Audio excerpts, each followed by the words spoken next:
Shocking news coming in from 47 more bodies have now been exhumed near the town of Malindi in Kenya. The church leader, who has been described as a cult media by the national media, is said to have influenced various people to starve themselves to death in order to meet Jesus Christ. Children's bodies have also been found among those who have been dead.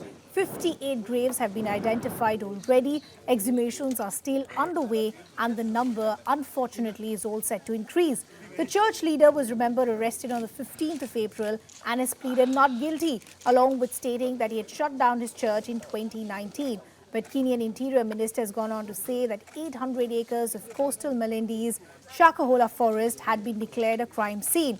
Now remember, the minister as of now has allegedly named 3 villages, which include Bethlehem, Judea and baptized followers in ponds before telling his followers to fast. The shallow graves are in Shakahola Forest, where 15 members of the Good News International Church were rescued last week. One of the graves is believed to contain the bodies of 5 members of the same family, 3 children and their parents.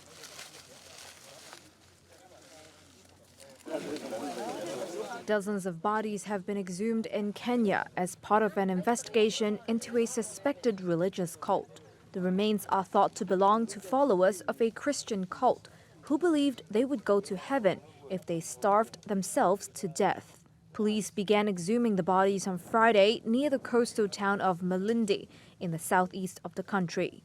The discovery of the mass graves is the latest chapter involving what police call the radicalized pastor, Paul Mackenzie. On April 14th, police rescued 15 members of the group, worshippers at the Good News International Church. At least 4 were found in an emaciated state and died while being rushed to hospital in a police rescue operation.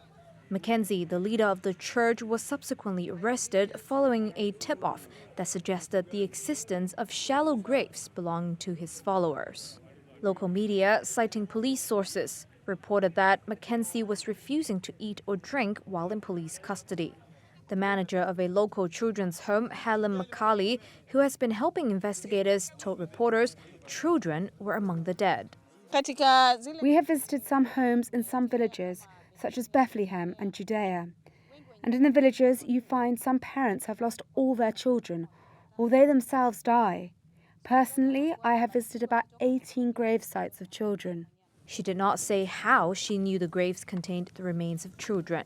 The pastor was previously detained in March in connection to the death of 2 boys in the area, but later released.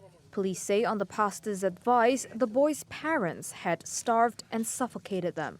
Mackenzie reportedly said at the time that he was unaware of the circumstances of the boys' deaths and was the target of hostile propaganda from former colleagues.